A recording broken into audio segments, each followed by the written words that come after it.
Welcome to Service Headline News. I'm your host, Marty Smith, and I'm joined by Eric Perrott. Howdy, guys. And Jake Wall. Good to hear you guys. And we're here to bring you the latest headlines and updates pertinent to all servicemen and women, so sit back, get informed, and have a laugh as the Swearing In Podcast presents Service Headline News. Good to hear you guys again, gentlemen. Woohoo! Good to see you again. I don't know if there has been a podcast yet that I've made it through that spiel after Jake says something that I haven't chuckled. I don't know why. It's not like I'm throwing jokes out.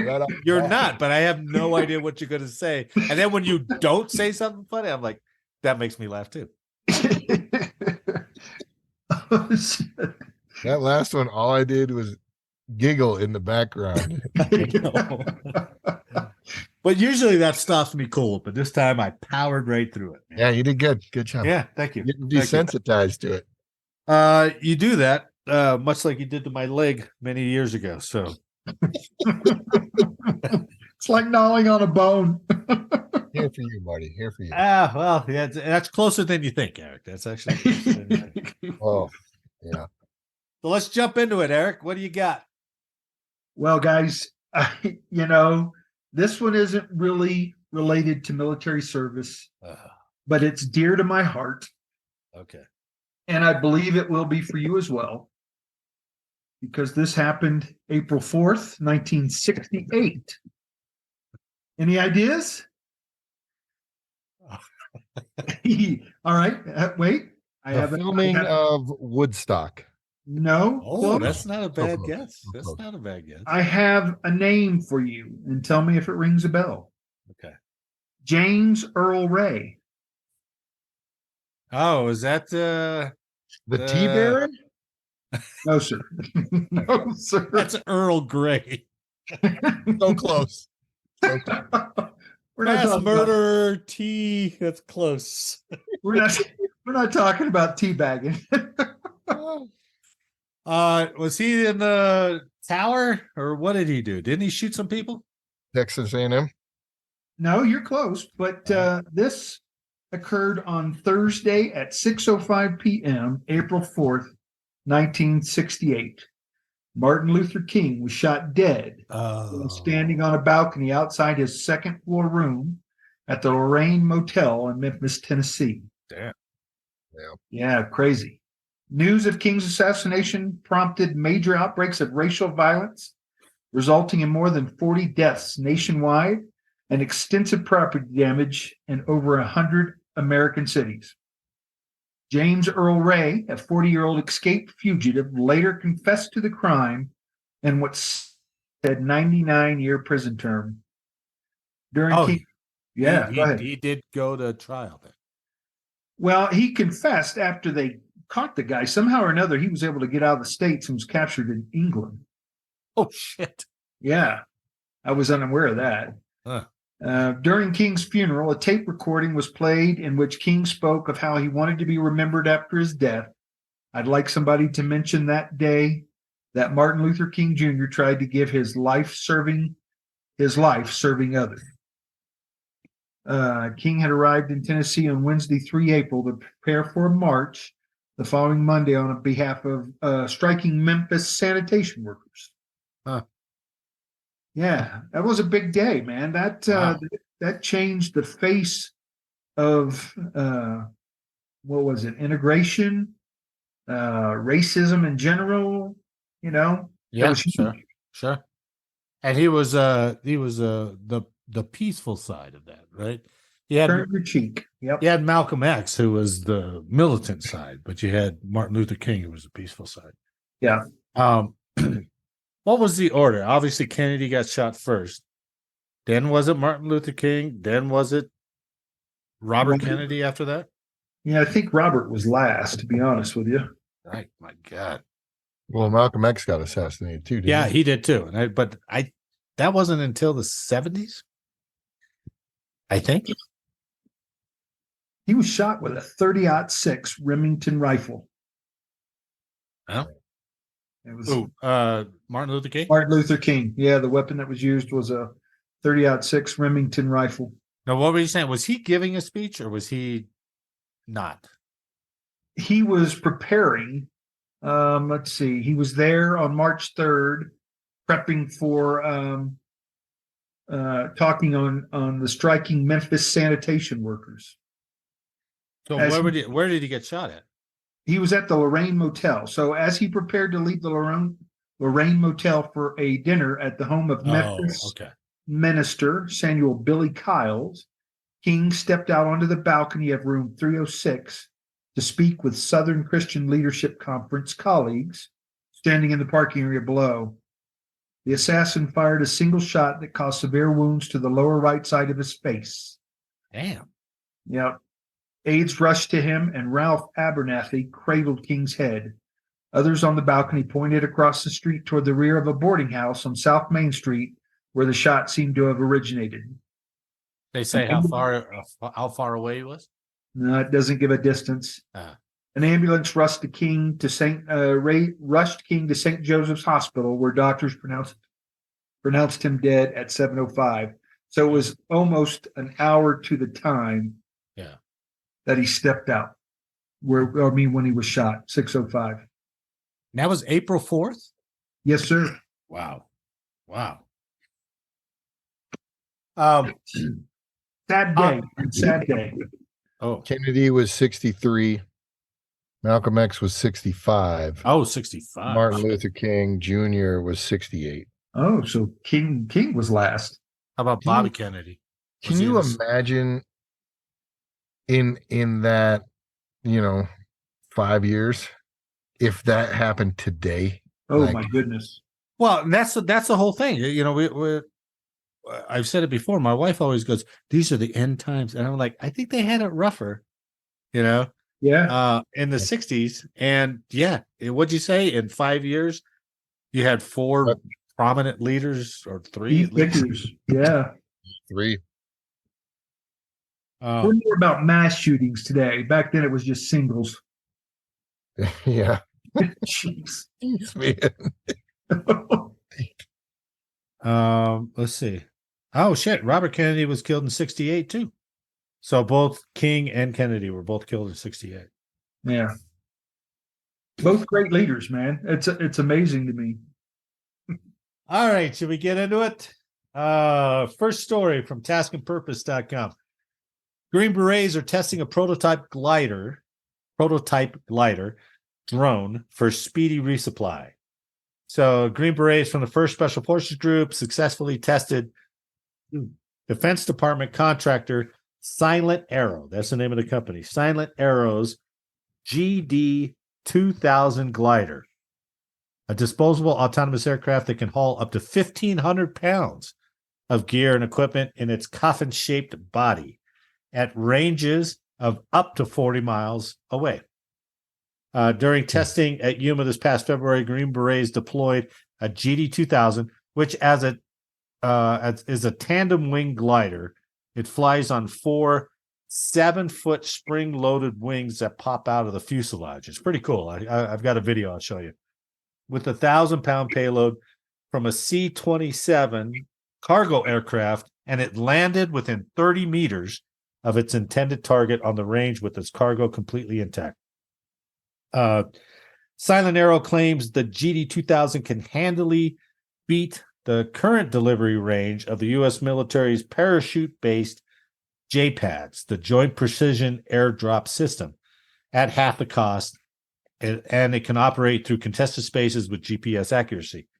JPADS tend to be both larger in size and have limited ability to maneuver through the air, making them less accurate, especially over long distances or in high wind conditions. The GD-2000 glider itself is completely disposable once the resupply is complete. So it's essentially a box with spring-loaded wings on it and a nav suite on it to direct it. Pretty neat. Pretty low cost. That's pretty neat, yeah. But the whole thing, the testing was funded through a $2.2 million award to Silent Arrow. This is a great name. Through the Pentagon's Warfighter Lab Incentive Fund. The WLIF.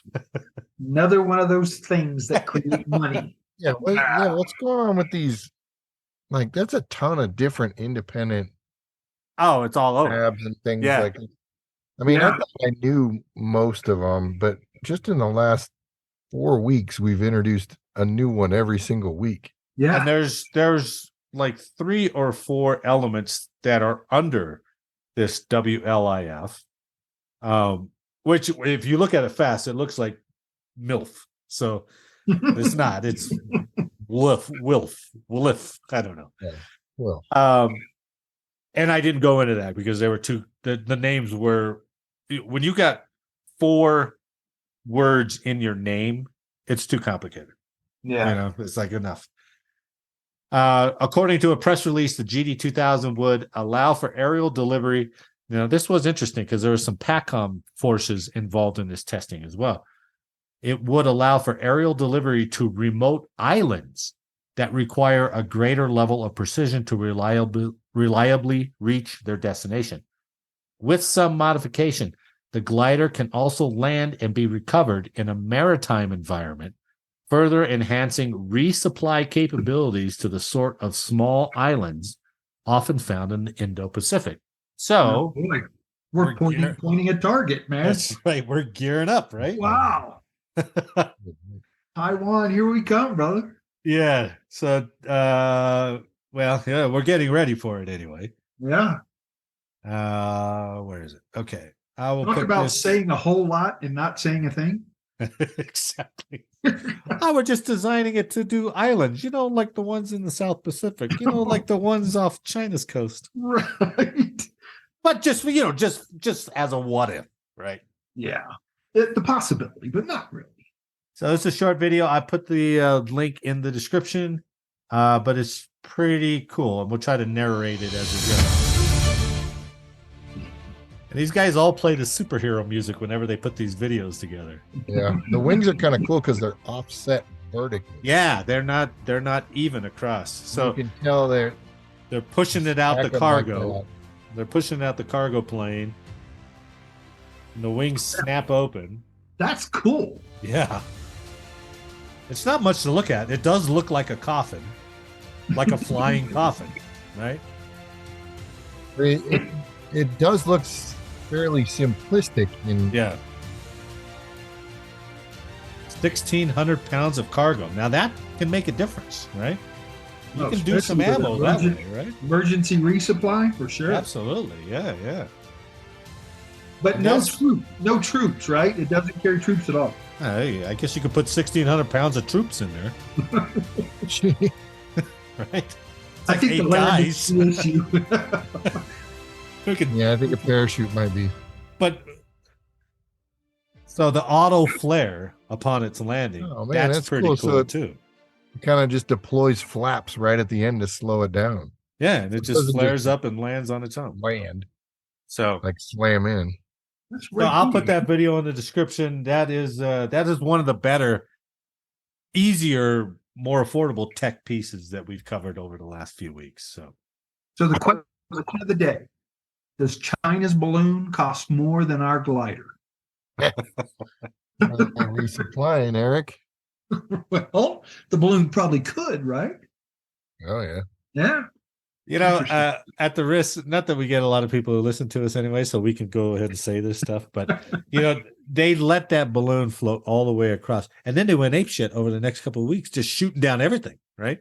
And I think they probably knew what they were shooting down. They had to know. They have to. We know so much, right? So they know this was that high school's weather experiment. They're like, shoot it down, boom, done. Right, and they know this was just like some the ones amateur. Later on. Yeah. They're just like, I want everything shot down, and they're like, okay, we got 3 more. It's like, good. And we'll tell the public we're really shooting everything down. Poor kid's like, hey, like here's $1 million. Shut up, kid.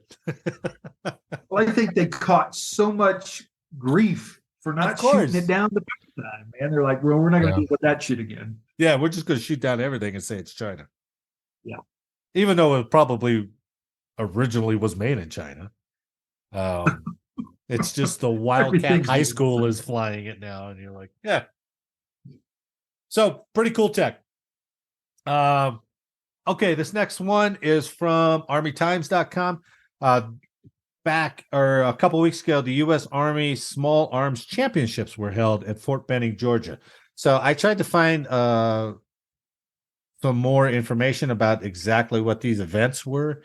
Could not really find an article that laid out which events they are, but I have a short video here that shows kind of some of it. But the competition, colloquially known in Army circles as the All Army, is hosted by the Army Marksmanship Unit each year at Fort Benning, Georgia, and tests soldiers' ability to use both primary and secondary weapon systems in a live fire event, solve problems, and think critically under stress. And it reminds me of, you ever watch a biathlon? I watch about 5 minutes of the biathlon, but then it's too boring. But for those guys, one, to cross-country ski, which is an ass kicker anyway, and then to gather yourself and control your breathing and be able to shoot those targets, that's badass. When you're like, it is pretty impressive. Jesus, breathing hard. Yeah. More than 250 shooters competed in this year's event. Those competitors included 90 active duty soldiers, 47 Army National Guard soldiers, 69 Army Reserve soldiers, 39 ROTC cadets, and 8 Air National Guardsmen. So the Air National Guardsmen must have been invited or something, because usually it's Army. This annual event brings out hundreds of soldiers and is open to all Army personnel, active reserve, and National Guard. To be fully competitive, a shooter had to be equally adept at precision pistol shooting, designated marksman, and long-range rifle across the course shooting. I'm not sure what across the course shooting means. Close quarters carbine. Is it carbine or carbine? No, I have no idea. Thanks for the help. Practical speed shooting with both rifle and pistol, and cross-country running. So I don't think there's that much running. You got to run towards a station, I think. Right. All the courses are equally important, so a specialist can't dominate one area and come out ahead. Plus, all Army requires being consistently good over a full week. They do this for a full week. Major Samuel Freeman with the South Carolina Army National Guard won the overall All-Army Individual Champion title. He also took top honors for both the individual rifle and pistol championships. So, a bulk of his free cash goes towards ammo. Yeah, does the Army have a shooting team? I think they do. Air Force has a competitive shooting team. I wonder if those guys are eligible for this. Oh, I don't know. Yeah, that's a good point, because there's a bunch of categories.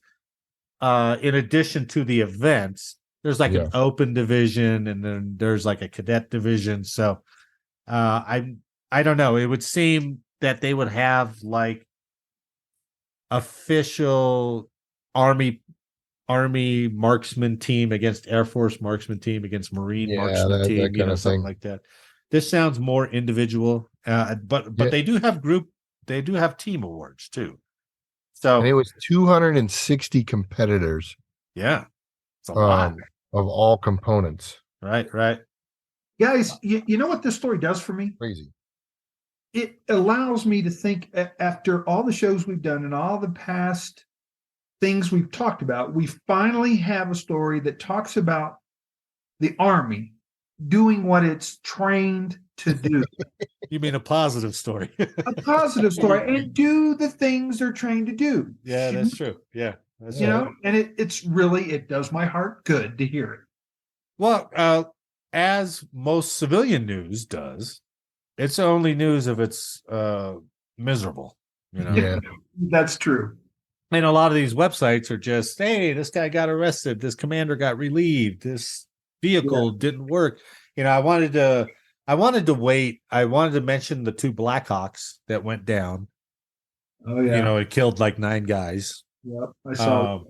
But I wanted to wait until we got the investigation on that, because I just, I know Task and Purpose has their names and pictures of the people that went down. And perhaps we should probably do a tip of the hat to, because there's a lot of training accidents that happen every week. Yeah. So maybe we should bring those up here. Maybe that's something we can do in the future. Acknowledge their sacrifice. Yeah, absolutely. Especially in training. Yeah. Yeah. Let's see. First Lieutenant Zachary Reed with the Utah Army National Guard won first place in the multi-gun championship. That's something I really would like to try. A multi-gun range, shotgun, pistol, and a rifle. Yeah. On the group side, the Utah Army National Guard team took first in the multi-gun competition, and the South Carolina Army National Guard team won the rifle team champion, while the New Hampshire Army National Guard team secured the pistol team champion. A lot of Guard guys. Well, that's all they do is train, because the Air Force Guard guys were always better than the active duty guys as well, because they had nothing to do but train. Well, and there might be something to that, because I know those F-16 Guard guys at Buckley win awards all the time. Yeah. How good they are. Right. Yeah. So maybe it is. Maybe that's when they come in, it's like, I'm going to the range, and I'm like, okay, we'll see you Sunday. Yeah. So maybe that's the case. And maybe they have more access to ammo. Because I know active duty ammo is regulated. Well, and I think active duty has other activities that they got to do other than training. You got to do your normal job. You got to do all these other activities, where these guys come in and they focus. Okay, for the next 6 weeks, we're going to do nothing but focus on this competition. Well, and it might be that they have the opportunity when they're not drilling and they're civilians, like, hey, I'm going to the range, where the actives is like, I'd like to go out the range, but I'm out in the field for 3 weeks. Yep. Good point. Maybe. I don't know.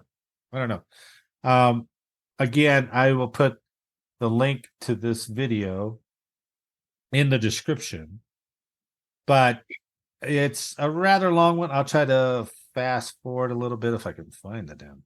But it shows just a sample of these guys. So this gives you an example of their pistol stuff. Fire.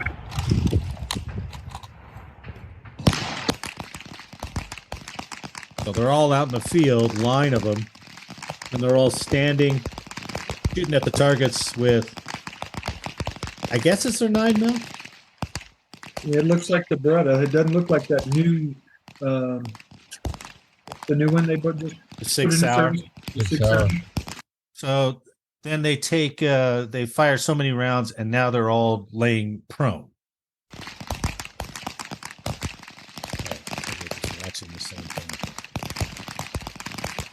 Might be the 6 Sauer guys. I'm not sure. It looks pretty square on top. So now they're completely prone, shooting another set of targets. I know this is great podcast for you, because all you can hear is It's nice. It's good. now they're kneeling. That is the SIG, by the way. That's Is that not the Beretta. SIG? How can you tell? The squareness of the slide on top. Oh, really? Yep. Now that's weird, because they're laying down, but they're almost on their side. Yeah, he's leaning on his side hard. They're almost doing gangster like. Okay, so now they have a line. The guys are standing with their hands out, both hands out. I don't know if that's a quick draw. Look at that guy fourth down the line. Look at that gut. You know he's National Guard. Stand by. He has to lay on his side. Okay, so it's almost a quick draw. Oh, they fired. I don't know how many rounds they shot, but that was quick. Looked like an 8-round mag, maybe? Oh, that guy cheated. He got through his knee with his plastic. Yeah, I don't know. waterfall. It seems like he cheated. Plastic Okay, so here's so that was the pistol competition. Here's the some of the rifle stuff. Stand by. You know what's funny? No matter how often a guy tries to shoot a rifle with a helmet on, it never works right. Not with those big Those No. big optic scopes they got on there. Just never works. I don't see them shooting with any mechanical sights, and that's what they should be using, right? But I guess not. I guess they're issuing those sights. I looked at the Rifles now? manual on this competition, and you're authorized to use the ACOG. Really? Yeah, Wow. and it was there's certain times where you could sight it in before the competition. Yeah, they got a whole 0 day. I think their first day is all zeroing. Yep. But here's one quick thing about their rifle. So they're all on the line with their rifles at the ready. That's quite the distance, isn't it? What do you think that distance That's is? got to be 300 yards, maybe. Sure looks like it. Okay, so they all take off running to the berm, and now they're getting down in a prone position. And now they start engaging the target. So I don't know if that's what they call in the cross-country run, because that was about 20 feet. It really wasn't that far. So anyway. The Green Card be smacking these troops who got their toes in the ground, their heels sticking up. Yeah, it's not the greatest position, but I suppose whatever position you want to lay in, as long as that target goes down. Well, I'm talking about in an actual combat situation, you want to make a low silhouette as possible. Your heel goes down flat like those guys are. Because if your foot's up, your heel can be shot. That's right. That's what Sergeant Hulka said in Stripes. The Get big, your butt down, soldier. You might get a shot off one day. the big toe. The big toe. That's right. See, he would go into our group for great E7s. Oh yeah, Sergeant Hulka. So we should start a list. Great movie E7s. Sergeant Hulka, first on the list. I like it. What do you think, Jake? Yeah, I would have to watch that movie again. Okay. Last. Do you remember the movie Police Academy? Well, of course. The original one. Jake, did you ever see that? Not number 5. No, number 1. Yeah. First one. I've seen 1 through 6. Big fan. The premise of the first Police Academy was that the mayor had, because they needed cops, so she waived all requirements to sign up for the Police Academy. Right? Yeah. No weight, sex, height, physical ability, all waived. You can all go to the Police Academy. Everybody's welcome. Everybody's welcome. Well, I mentioned that for our last story here. That is from the AirForceTimes.com. Fatter recruits now welcome as Air Force revises its rules. Does the story say it that way? Yes, that's the headline. Oh my God. Fatter recruits now welcome Make as me Air feel Force good about our revises Air its rules. Force. Everyone come on in. Oh my God. The Air Force has loosened its restrictions on body fat for new recruits, one of the latest moves to grow the pool of potential applicants amid the military's recruiting crisis. Loosened its restrictions and its belt line. So much Maternity pants for everybody. so much for max velocity anymore, right? It's going to be stretchy pants. It's got to be Yeah. it's pregnancy pants for everyone. Yeah, exactly. That like elastic panel in the Yeah. Yeah. front. Fantastic. Oh, In the past, men needed to be 20% body fat or below, and women's bodies needed to be 28% body fat or below to be eligible for service. That benchmark is now 26% body fat for men and 36% for women. Air Force Recruiting Service spokesman Leslie Brown said Monday. So what is obese, you might be asking? Well, the American Council on Exercise categorizes as obese those with body fat percentages over 25% for men and over 32% for women. And the Air Force just raised it up to 26% for men and 36% for women. wow. So we are above the line that the American Council on Exercise categorizes as obese now. Amazing. Officials changed the body fat standard based on the recommendation of a team led by Air Force Vice Chief of Staff General David Alvin, that was formed to look at recruiting challenges. They anticipate that 50 to 100 more people could now join the Air Force each month as a result. I wonder what David Alvin's waistline is. I am Googling him right now.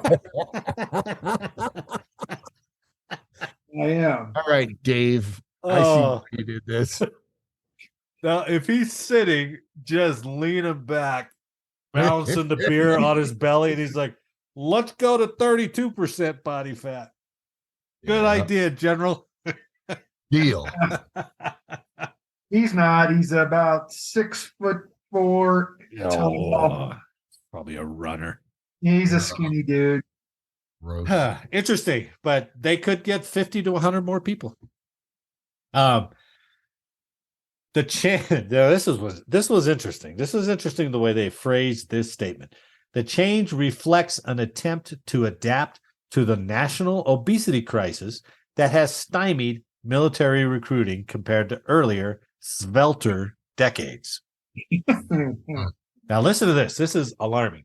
A Johns Hopkins University study published in 2021 and updated in February of this year found that more than half of Americans aged 18 to 25 are overweight or obese based on their body mass index.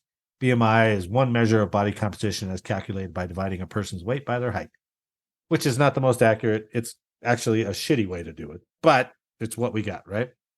So using that standard, the percentage of Americans in that age range with a BMI indicating a normal weight dropped from about 70% in 1976. So 70% were were skinny, right? In 76. Yeah. And it dropped to only 34% in 2018. So only 34% of Americans age 18 to 25 are fit, right? So that's it. We went from 70% to 34%. Wow. Yeah. That's pretty alarming. What a state of affairs the military is in, man. And just to reiterate, last month, Air Force personnel boss Lieutenant General Carolyn Miller told congressional lawmakers the service expected to miss its fiscal 2023 active duty recruiting goal by around 4,100 people. The Air National Guard and Air Force Reserve project they will fall short by 4,600 and 3,600 respectively. Halfway through the fiscal year, the active duty Air Force has brought in less than 50% of its goal of 26,877 new airmen for 2023. Wow. Only around 11,200 recruits have come in so far. Wow. I remember in jump school, one of the cadences that kind of made me sort of giggle every time they sang it because it was so abrupt. It was like, fat boy, why you so fat? Can't be an airborne looking like that. It made me laugh every time they started singing it because it was just like, fat boy. And I was like, God damn. Now, their Air Force isn't running anymore, so there's no reason to call cadence. Oh my God. So there we are. Man. There we are. Man, it's just crazy that the eligibility is still so limited, even raising that up, and they still can't get it. They're trying, I think, my opinion, that they're trying all these kind of superfluous things. They're like, well, maybe it's the weight, well, maybe it's the ASVAB, or maybe it's and they've put such a negative spin on America and the military. And then you got bad water, you got mold, you got trying to take your benefits away, you got being kicked out for COVID, you got, on and on and on, all these problems that keep getting reported on. And they're like, well, maybe we're just not reaching out to the fatties. And it's like, no, that's not the problem with recruiting. You got a bigger issue. They're not feeling the pride. And plus, when you can make more money now with, Burger King paying you $20 an hour. Sure. Why the hell do I want to go in as a private airman basic and make peanuts? I can make more working in the food court on base than I can being in uniform on base.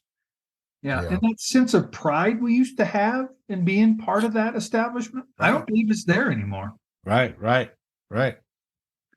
And it's like, no wonder you're not getting anybody in the military. Yep. So it's not because they've smoked pot or tattoos or, all this other stuff. That's not it. There's bigger issues out there that I don't think they're addressing. Well, I'm pretty sure I'd go in and refer one of you guys to get in there and complete basic training. I need that ribbon. You can't get past that ribbon. It just kills me, man. Hey, now that they expanded the weight standard, I'd be good. Well, if they expand the weight standard and just give you a Fitbit and they're like, okay, airman wall, go take care of yourself. You'd be like, fucking hey, man, there we go. But you got to come back in as an E3. You're like, oh. Yeah. All right, so let's raise our spirits. Let's continue on with our all military selection. And to this week, it's non-dogs. So it's animals, but it's non-dogs. Yeah, right? Non-dogs. And what we're going to do, since there's been a little bit of controversy about how we decide the winner of this, we are going to throw it out to you, the listeners, on all our platforms to please vote for who you think should be our all-military animal. It's going to be groundbreaking. We're going to see what comments we get after we present each of our cases. All right. Since I won last week with Sergeant Stubby, my all-military terrier, I will go last. All right, Jake, you want to flip a coin? Oh, I'll take it. I don't care. All right. I'm going with Staff Sergeant Reckless. And this was a Marine pack horse during Korean War. All right. Nice. She was purchased in Korea. They didn't say on what language she spoke or how she responded. It didn't say that she was bilingual. Smokey was bilingual. Smokey was no lingual. He didn't respond to either one of them. Must we pick on the smallest dog out there? So this was basically a horse, bought and purchased in Korea and just to carry supplies and ammunition from the Marines of the 5-1 recoilless rifle platoon. Okay. Right. During one battle alone, yep, there she is, Sergeant Reckless. She accomplished 51 solo, as in unguided, no human there with her, unguided trips to resupply the lines and bring wounded back. So she kept going back and forth to the line 51 times, and I'm assuming it's during the battle, so there's wounded, there's everything. That's amazing. There's shots being fired, and she's just, all right, here we go, load me up. So are we seriously talking about a smart horse or a dumb horse? I don't know, man. I mean, it's unguided, so she's pretty good about it, Yeah, I mean, that first trip, what were they thinking, right? It was like, we'll never see this horse again. Yeah, exactly. Yeah. And he shows up and they're like, well, okay, we'll take this ammo with you. Yeah, take this guy back with you. Holy shit, he came back again. We'll take these guys back with you. And he just, they've got to be continuously amazed by that, right? All right. So it sounds like the consensus is it's a smart horse. So during her time in the service, she received a battlefield promotion to sergeant. She received 2 Purple Hearts and a good conduct medal. So she was a good horse. She was the first horse known to have participated in any amphibious landing. And then after the war, Reckless was actually brought back to the United States and promoted to staff sergeant. Wow. So there is a metal statue honoring her, life size, like Smokies, Right. that was recently unveiled at Camp Pendleton. Wow, that's very cool. man. So That was a hell of a horse. Staff Sergeant Reckless right there. That's a pretty good nomination. Yeah, hell of a horse. That's pretty good. That may be hard to beat. Well, if you pick a freaking puny little, you're like a pygmy donkey or something like that. Dude, I thought you were my supporter, man. Right, so wire, man. I have decided to go just a little bit of distance here. So I went with an animal that made the ultimate sacrifice. Oh, the ultimate sacrifice. The ultimate. This was Old Douglas the camel. Douglas was a domesticated camel, and he was used by Company A of the 43rd Mississippi Infantry, part of the Confederate Army during the American Civil War. Now, who would have known they had camels in the Civil War? No comments? Yeah, I wouldn't have known. Right? Pretty cool. So because of Old Douglas, the 43rd Mississippi Infantry became known as the Camel Regiment. Prior to the Civil War, there was a experiment called the Texas Camel Experiment, which aimed to experiment with camels as a possible alternative to horses and mules, which were dying of dehydration in vast numbers. Yeah. So they were looking at camels as suitable replacements. During the same period of the Texas Camel Experiment, other camels were being privately imported to Mobile, Alabama. According to newspaper accounts in Alabama, Mississippi, planters sought to experiment with the camels in agricultural work. Old Douglas was purchased by William Hargrove and was initially given to Colonel Moore by First Lieutenant William Hargrove when he joined the 43rd Mississippi Infantry. Besides being a mascot, Moore assigned Douglas to be a member of the regimental band, who carried instruments and knapsacks. That was part of it. Though the men tried to treat Old Douglas like a horse, the camel was known to break free of his tether and was eventually allowed to gaze freely and was used to carry equipment back and forth to the front. Old Douglas's first active service was with General Sterling Price in the Luka campaign. He also participated in the 1862 Battle of Corinth.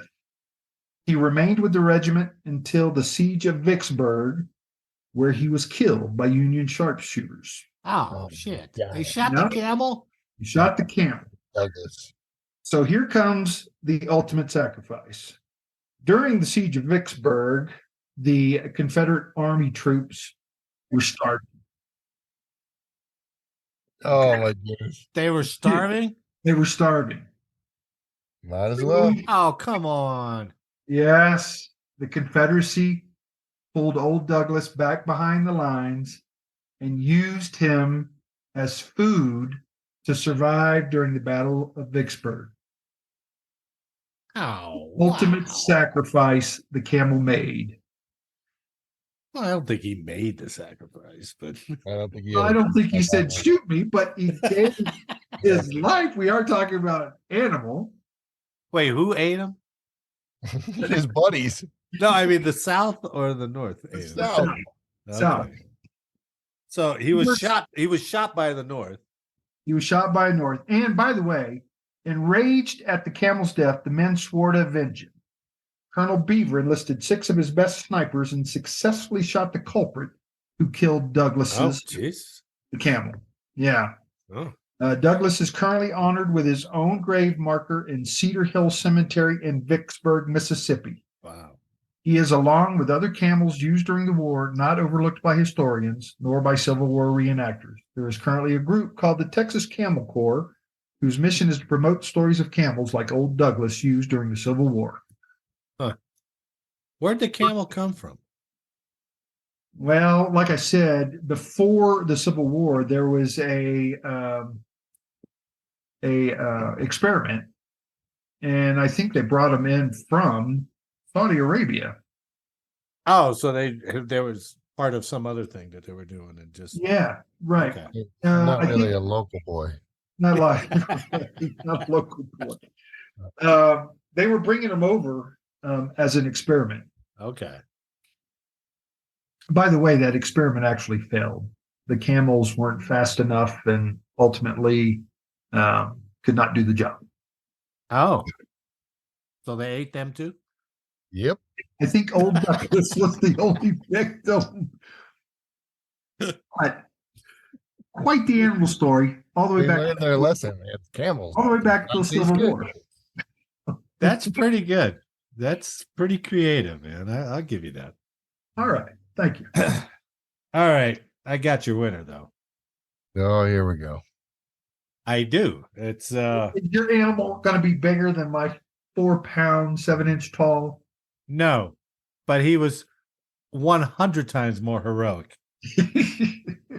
I chose Cher Ami, who was a registered black check carrier pigeon, male carrier pigeon from 1918 and 1919 World War I.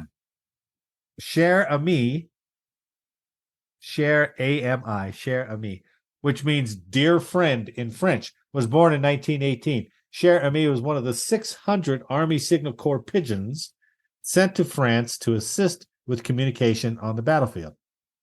Cher Ami had 12 successful missions, which is a high success rate among homing pigeons. I don't know what their rate was normally. Well, I mean, 2. if you think about it, like the battlefield, the opposing force is trying to shoot them down. Yeah. And then you got to compete with hawks and owls and all kinds Everything. Right. of Right. Hmm. And I got this thing attached to my leg, throwing Yeah. me off. When the Germans became aware of the Army's use of pigeons in carrying important information, they began training to shoot them down. Cher Ami had his most dangerous mission during the Meuse-Argonne offensive in 1918. Cher Ami was stationed with the 77th Division, referred to as the, quote, lost battalion, end quote, in the Argonne Forest.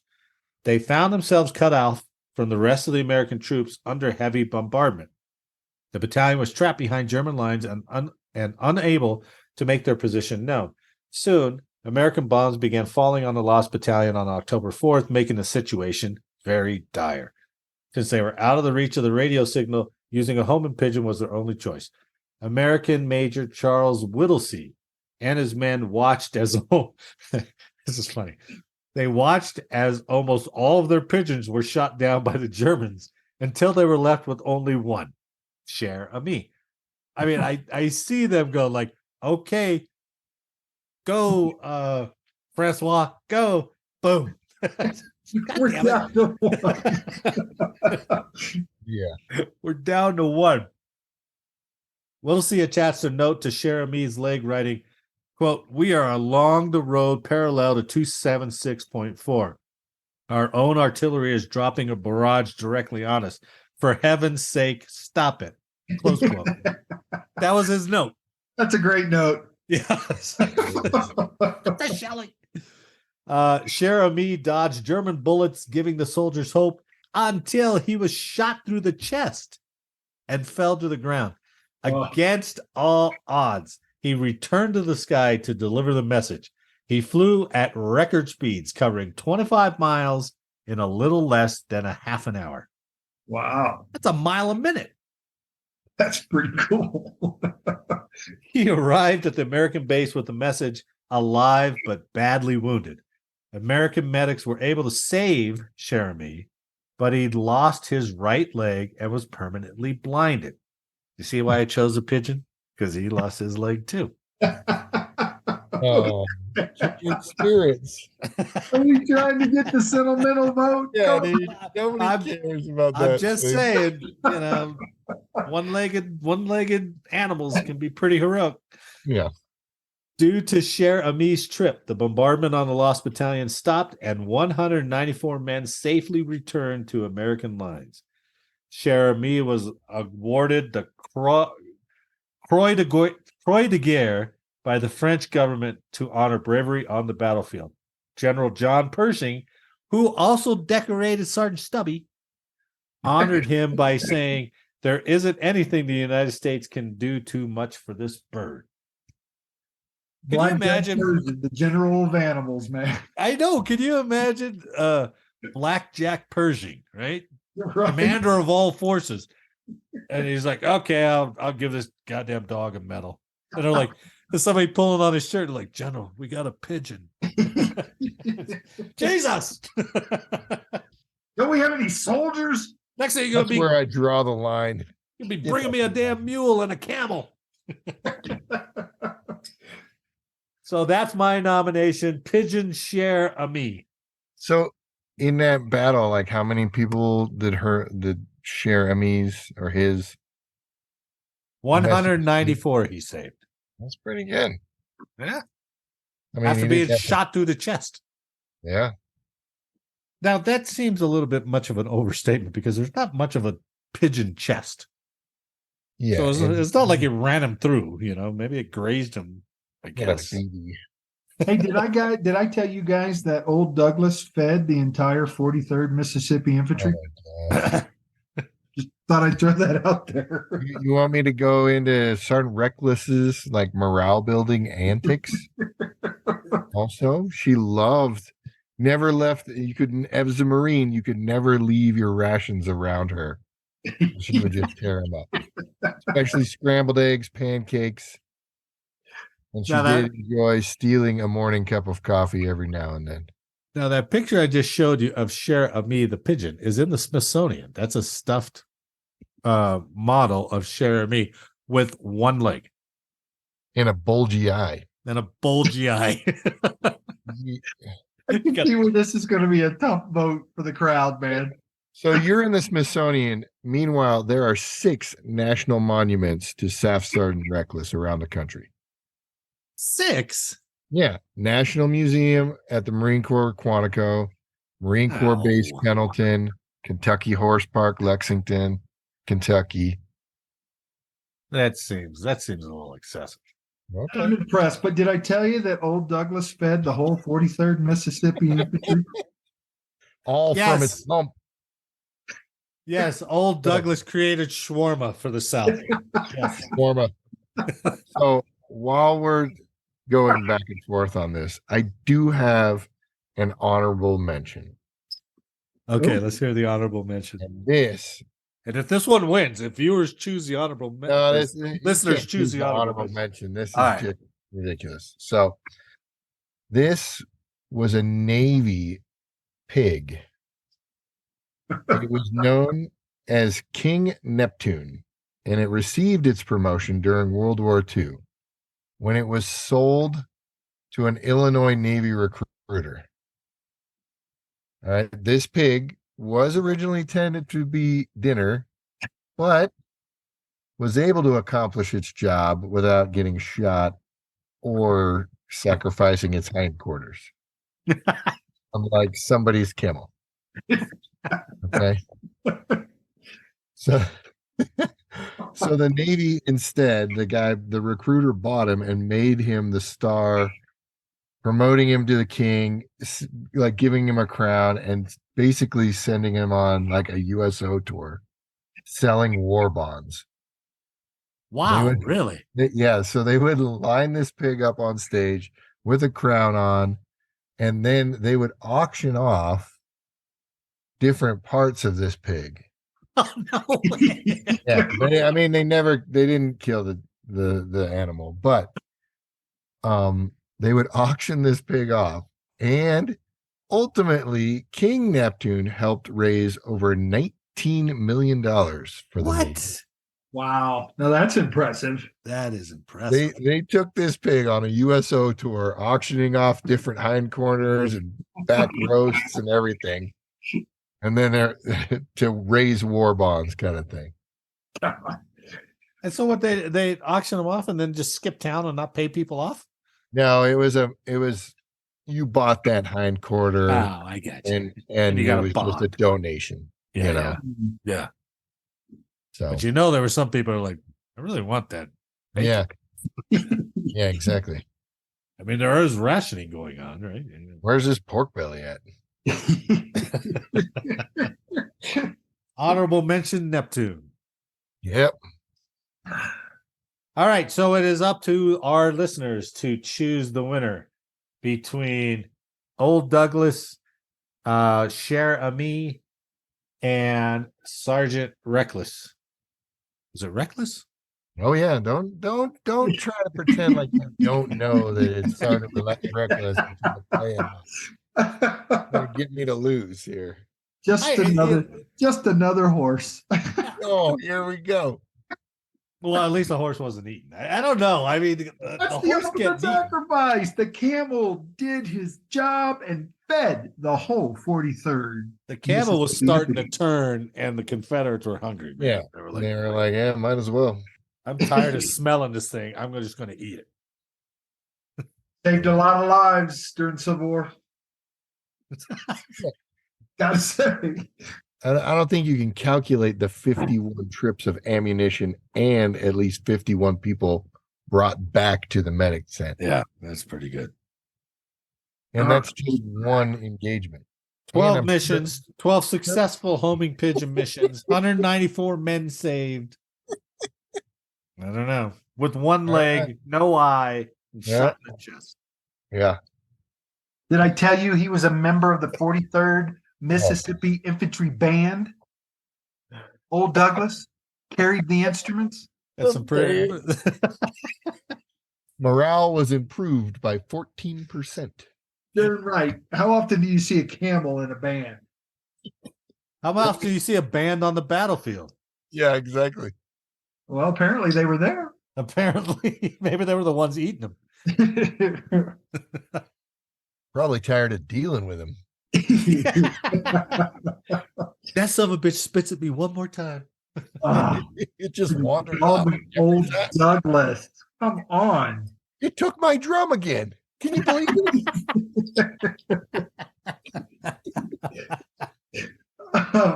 It has a name. Okay. You have to go back to the ultimate sacrifice. He died on the battlefield helping the people, the men. He wasn't killed. Well, we don't really know what he was doing when he got shot. Yeah. I mean, did you see that picture? That picture you sent me. Look how big. Look how big that camel is. Yeah. You don't think the Union sharpshooters were like, if I see that camel again, I'm taking him out? Yeah, there was money on it. Oh, yeah. You got the camel, damn it. The Confederate sharpshooters knew exactly who shot him by their screams of joy and celebration. And the brass instruments all strapped to him. Carried a lot of equipment, guys. Yep. Oh. On that note, I think I'll call end up. And on behalf of all of us here, I'd like to thank you for listening today. Please like, share, subscribe, and let us know how we did in the comments. And please help us decide our winner of our non-dog, all-military animal. Please leave us a comment and vote on who you think should be chosen. And as always, make sure to download the next episode for more Service Headline News. Gentlemen, thanks for the week. I'll see you next week. Go Old Douglas. No cheerleading at the end. Recruits, Eric, just remember that recruits that just randomly bring a friend in have more medals than that stupid camp. And on that note, you guys have a good evening.